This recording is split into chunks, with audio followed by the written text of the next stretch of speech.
Reestabelecendo a perfeição hermética das liturgias desse canal, vamos agora ao Assistidos do mês passado. de maio de 2026, com todas as experiências cinematográficas e qualquer outra coisa que me der na telha falar aqui nesse vídeo. Pau.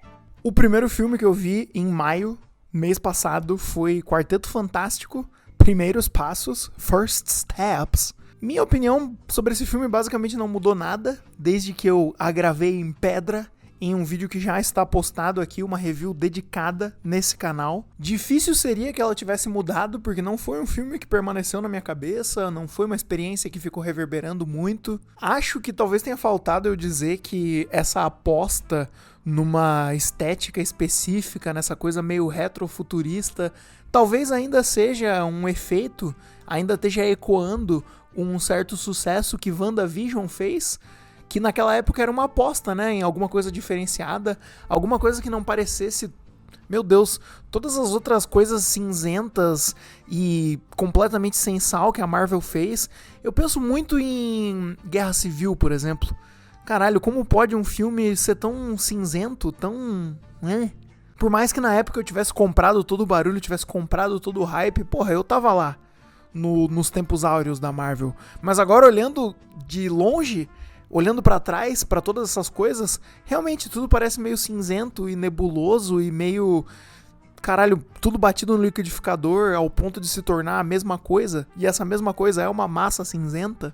Não digo massa cinzenta pra remeter a algo cerebral, mas é uma massa cinzenta tipo, sei lá, quando você vai tentar fazer massinha caseira com um jornal molhado. Eu acho que em algum momento os projetos da Marvel começaram a me causar uma sensação, logo depois de assistir, que é uma sensação parecida com aquela de você gastar muito dinheiro num restaurante que você apostou e não gostou tanto. Tá ligado? Sei lá, assistir Thor, Amor e Trovão, porra, me causou uma sensação parecida a de gastar R$90 pra almoçar no Bob's, tá ligado? Enquanto que assistir Quarteto Fantástico Primeiros Passos foi tipo comer um hambúrguer em casa, mas um hambúrguer congelado, que eu descongelei direto na frigideira ali, sabe? Tostei ao máximo para que tenha o mínimo de sabor com um torradinho. Aí eu abri um pão francês, passei um requeijão mesmo, porque não tinha maionese. Botei 2 fatias de um tomate triste que estava esquecido na geladeira, 2 folhas de um alface murcho, algumas fatias de uma cebola cortada da maneira mais firme possível, mas que ainda ficou meio ácida na boca assim, tá ligado? E daí você fecha tudo isso e dá uma mordida. E até que aquilo tem o seu valor, tem o seu charme, tem a sua delícia despretensiosa, tá ligado? Eu diria isso, que Quarteto Fantástico Primeiros Passos, no fim das contas, apesar de todos os pesares, apesar de toda a descrição mais detalhada da minha experiência que eu dei naquela minha review, é, de certa forma, uma delícia despretensiosa. Uma boa coxinha de rodoviária. O segundo filme que eu vi mês passado foi The Drama, e esse também tem uma review dedicada aqui já. Esse sim ficou reverberando e ecoando na minha cabeça. Realmente gostei bastante desse filme. Eu acho que é daqueles filmes que quanto mais eu penso e mais eu converso sobre, mais eu gosto.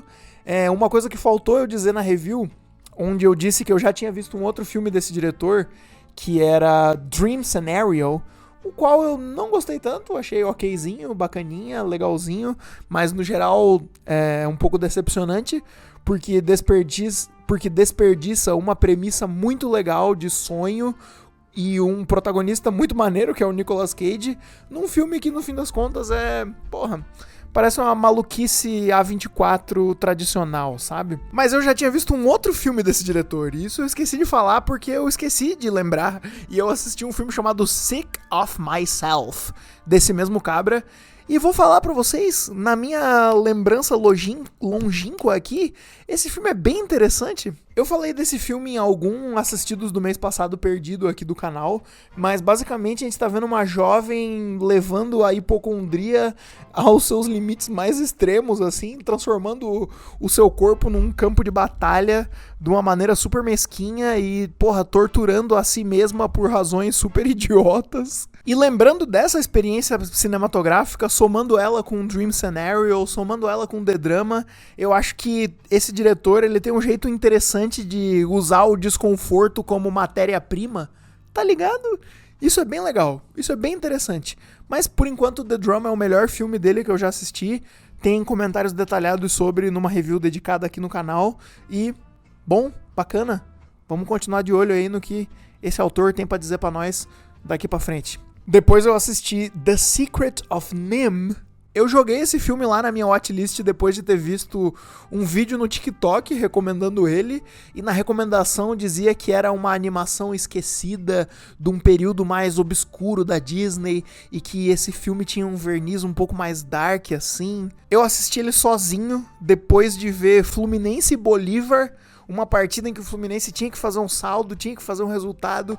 No Maracanã a gente conseguiu tomar um gol dessa porra desse Bolívar e ganhamos só de 2-1, resultado que ainda não era suficiente para classificar a gente, só fomos nos classificar na última rodada, depois de uma fase de grupos chechelenta da Libertadores, e ainda só nos classificamos porque dependemos do Independiente Rivadavia, que tinha que ganhar do Bolívar num jogo que era para ter sido na altitude, e daí o Bolívar ia ter vantagem, mas foi remarcado da altitude e foi jogado em algum outro lugar que não tinha altitude, onde o Bolívar tinha muito menos vantagem. A gente precisava que o Bolívar não ganhasse esse jogo, e isso tudo só aconteceu porque estavam tendo protestos políticos na Bolívia, e depois de todo esse desterro, caralho, a gente ganhou o nosso jogo e ainda teve que esperar o Independiente Rivadavia ganhar do Bolívar, e isso aconteceu. Uma campanha de merda dependendo de destinos improváveis, e eu afirmo com tranquilidade que isso é coisa de campeão.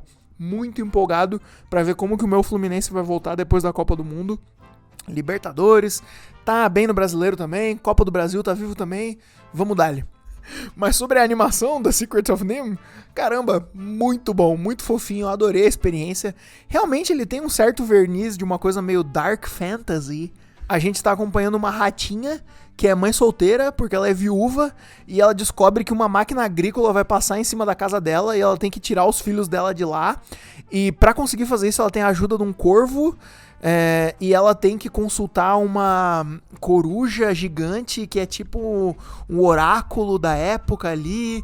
E caralho, todo bonitinho esse filme, porra, apenas 1h20 de animação 2D, com toda a delícia de uma animação 2D. Ele ainda tem essa carinha meio Disney, mas ele tem, acima de tudo, uma carinha de Disney alternativa, assim, sabe? Esse verniz de Dark Fantasy realmente é muito legal.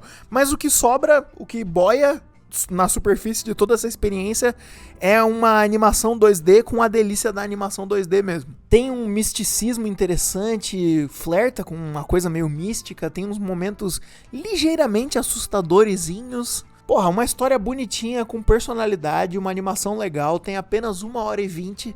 Então, porra, um bagulho massa pra tu ver num domingo à tarde, tomando uma cerveja de bobeira, ou de repente aqui, ó, carburando um Jimmy Neutron.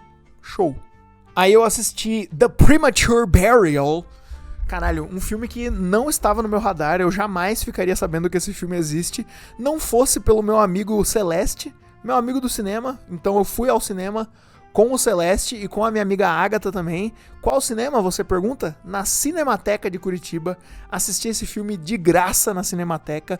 Também foi minha primeira ida na Cinemateca de Curitiba e eu achei maneiríssimo, uma sala legal, porra, super íngreme. Só tem uma sala na Cinemateca de Curitiba, mas tá bom já. É super íngreme a sala e tem várias câmeras antigas lá, tem uma caixa com doação de livros. Esse ano eu li um manual de cinema, de direção cinematográfica para estudantes de cinema, que ok, foi uma experiência minimamente interessante de leitura, mas um pouco chato porque eu não sou um estudante de cinema, né, eu sou só uma pessoa interessada, e é um manual meio técnico assim, então ok, né. Sofri por essa experiência, mas tive alguns insights legais sobre cinema enquanto eu tava lendo. Mas o que me vem à cabeça? Qualquer hora que eu for de novo na Cinemateca lá, vou levar esse meu livro de cinema pra doar lá e pegar algum que me interesse da caixa de doação. Tinha umas revistas de cinema legais lá também, tinha uns livros interessantes, qualquer hora eu faço isso de novo. Então foi muito maneiro ter visto esse filme, era numa mostra de filmes adaptados de obras do Edgar Allan Poe, que é um escritor legal, já li alguns contos dele, porra, maneiríssimo, né? Um escritor legal, pô, bem maneiro. Terror, um dos grandes nomes aí da literatura de terror, de uma coisa sombria, bem maneiro. E principalmente muito maneira a experiência de ver um filme que eu não veria de nenhuma outra forma se não fosse esse convite pra ir na Cinemateca de Curitiba numa sexta-feira super gelada, não, era uma quinta-feira, super gelada. Eu fui de bermuda ainda, calculei muito errado a roupa. Caralho, mas foi bom que eu tinha que chegar 1 hora antes pra conseguir garantir o ingresso. Então, nossa, nessas de tentar ver filme de graça em evento que tem que chegar cedo pra garantir ingresso, já me fudi, chegando em cima da hora, não conseguindo pegar o ingresso e ficando de xereca. E estar de bermuda numa noite fria me ajudou a caminhar muito mais rápido pra chegar logo num lugar abrigado. E quando eu cheguei lá, pra garantir o meu ingresso, com 30 minutos de antecedência, não tinha quase ninguém e todo o meu sofrimento foi em vão. Mas enfim, o filme era bem legal. The Premature Burial é baseado num conto do Edgar Allan Poe de mesmo nome. E é a história de um homem que, apesar de não ter nenhuma prova, ele está 100% convencido de que o seu pai foi enterrado vivo.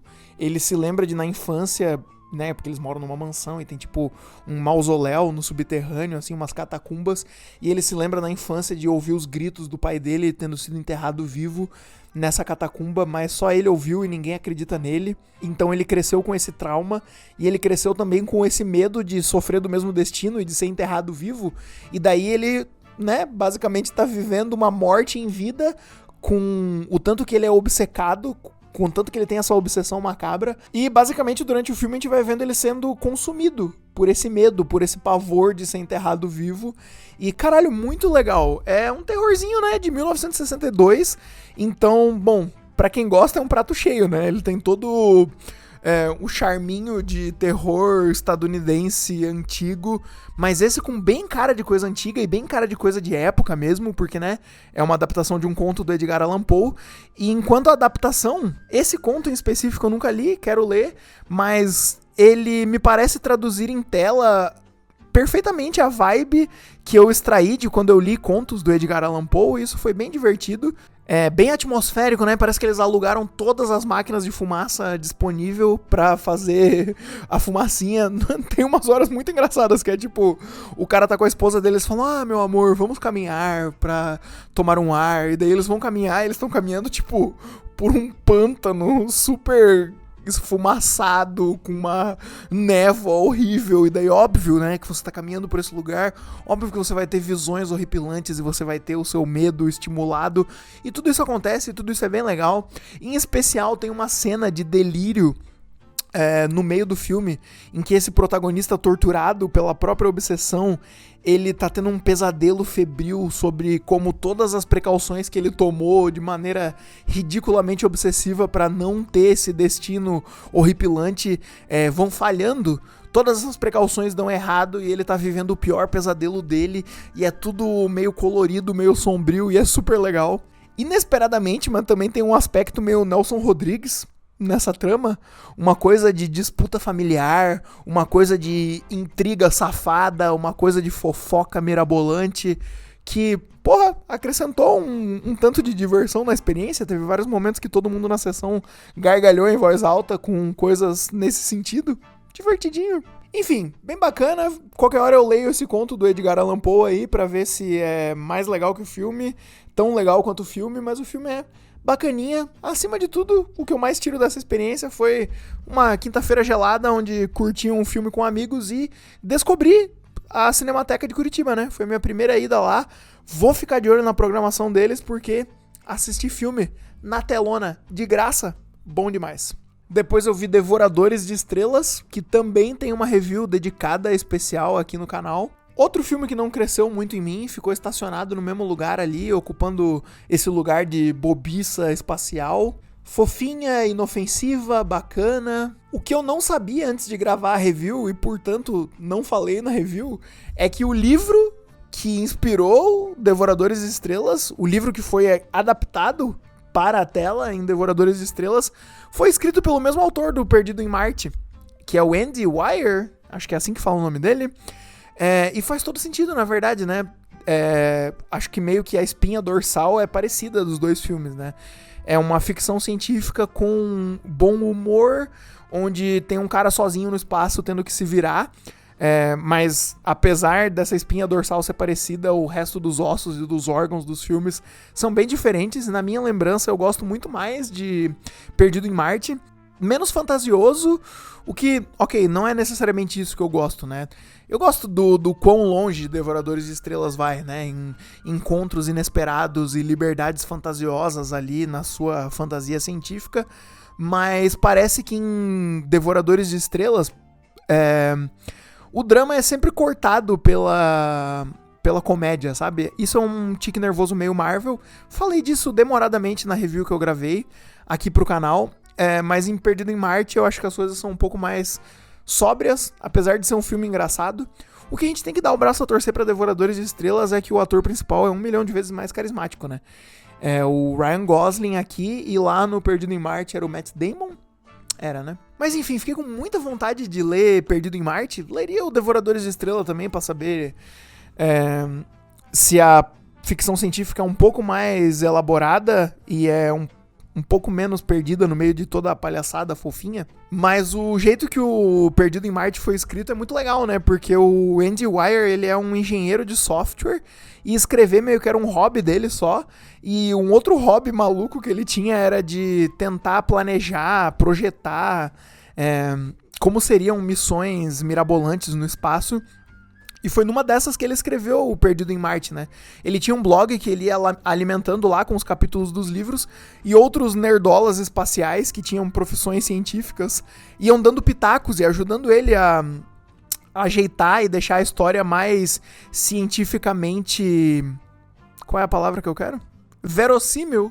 E daí o projeto foi tomando forma e ele disponibilizou o e-book pelo menor valor possível. Ele queria disponibilizar de graça, mas não dava pra fazer, onde ele postou lá, acho que foi na Amazon. Ele botou o menor valor pra venda lá e botou o livro no mundo. Pouco tempo depois, virou história já. Já compraram os direitos pra transformar num filme e agora o cabra tá aí. Massa, né? Enfim, por toda essa história, fico muito curioso pra ler Perdido em Marte. Fico curioso pra ler também o Devoradores de Estrelas, pra rever o Perdido em Marte. E isso me lembra de falar uma coisa que eu já falei 1 milhão de vezes aqui nesse quadro. Mas olha só, eu vivo minha vida dessa forma. Como se fosse dar tempo de eu assistir todos os filmes do mundo, depois reassistir eles, daí eu vou ler todos os livros do mundo, daí eu vou reler eles pra ter não apenas a experiência uma vez, mas reter aquela mesma experiência, porque vai dar tempo, vai dar tempo. E mesmo que não dê tempo, porque eu sou só um ser humano que tem que fazer outras coisas também, mas eu fico muito feliz em pensar que isso é uma demonstração de pulsão de vida da minha parte. E pra fechar o balanço, pra fechar o pacote, porque eu só vi 6 filmes mês passado, muito mais que isso é exagero também, 6 tá bom. Tava assistindo Modern Family e vendo muitos vídeos no YouTube, analisando a janela de transferências do Fluminense e as expectativas da seleção brasileira na Copa. Basicamente é só isso que eu faço, eu fico cozinhando, passo muito tempo cozinhando, e enquanto eu tô cozinhando eu tô vendo mesa redonda de futebol, e isso me faz muito feliz. E daí, quando sobra um tempo pra assistir alguma coisa que não seja Modern Family, eu venho aqui e vejo 6 filmes, e o 6º filme foi The Medium, que é um terror tailandês, veja você, que tem o formato de documentário falso. E esse filme eu joguei na minha watchlist, se eu não me engano, quando eu tava vendo alguma lista de, os terrores mais assustadores, ou era uma coisa tipo terrores fora do radar, terrores diferenciados, algo assim, mas se eu não me engano era de mais assustadores. Então fiquei muito curioso pra ver, né? Daí num dia que a Júlia me deu a tarefa, que geralmente é minha, de escolher qual filme a gente vai assistir, e ela falou que tava a fim de ver um terrorzinho, achei esse lá na watchlist e falei, terror religioso, tailandês, documentário falso, possessão, vamos ver no que vai dar. Ela gostou da ideia, assistimos, e por boa parte da experiência gostamos muito. Mas eu já deixo claro que eu não incluiria esse filme numa lista pessoal de terrores mais assustadores, mas infelizmente incluiria ele numa lista de finais decepcionantes. Nesse filme a gente acompanha uma médium que ela incorpora um deus antigo e ela presta serviços ali para a comunidade de curas espirituais, curas religiosas, e a incorporação desse deus antigo meio que é um caso de família, uma treta familiar, porque não era pra ela ser essa médium, era pra irmã dela ter cumprido esse papel, mas a irmã dela não quis, renegou o deus antigo, e agora a sobrinha, que é filha dessa irmã dela, tá começando a ter uns problemas meio estranhos na vida e do nada elas concluem que provavelmente ela tá sendo possuída por alguma entidade, mas elas não têm certeza de qual entidade, elas supõem que seja esse mesmo Deus ou um outro Deus antigo, mas com o tempo eles vão entendendo que o buraco espiritual é mais embaixo e na verdade o que tá possuindo essa garota é um bagulho sinistro.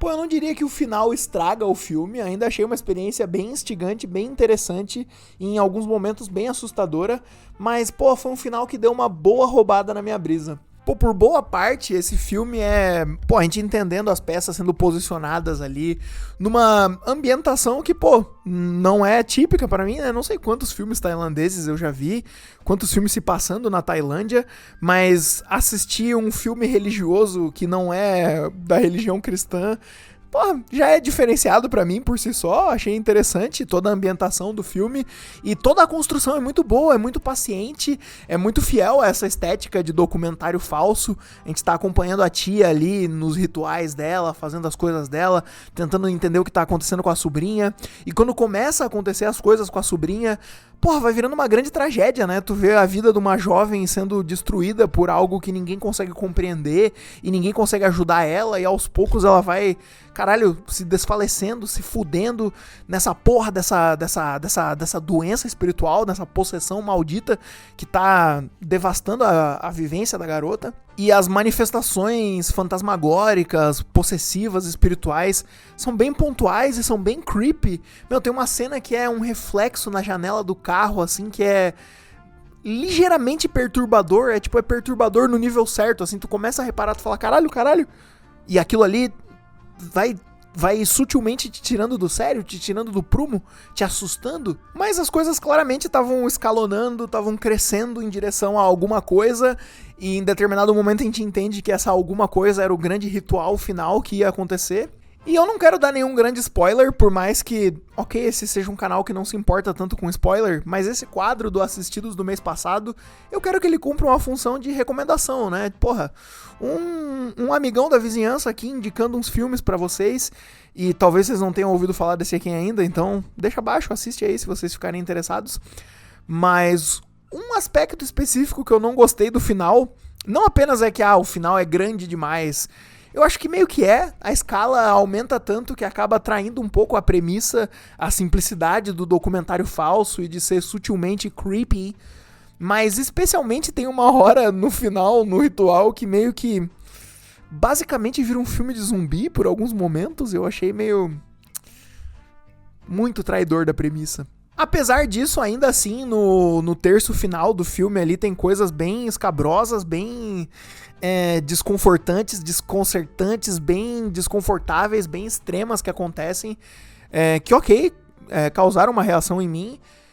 E especialmente tem 2 pontos no final, uma coisa que acontece no finalzinho do ritual que eu achei bem devastadora mesmo, assim, tem uma personagem implorando, que é bem... Caralho, mexeu comigo mesmo. E depois de todo o bagulho acontecer, o filme termina com uma cena que é uma recuperação de uma entrevista antiga. Antiga não, né? Mas uma entrevista de antes de toda a merda acontecer. Que também me pegou, achei uma nota interessante na qual terminar o filme. E parece que um resgate do que tinha sido boa parte legal da experiência, que era esse compromisso com o formato de documentário falso. Enfim, foi um final um tanto quanto decepcionante, mas que não estragou por completo a experiência, e eu diria que no geral, apesar de ser um pouco frustrante, esse ainda foi um filme refrescante. Achei uma boa sacudida no meu paladar cinematográfico. E é isso, pessoal, diga aí quais vocês já assistiram, se vocês ficaram com vontade de assistir algum. Vamos trocar uma ideia nos comentários, deixa o seu like, não se esqueça. Se tiver aparecendo a opção de hypar o vídeo, porra, dá uma hypada aí, né? Tô tentando me dedicar bastante ao YouTube. Se inscreva se não for inscrito.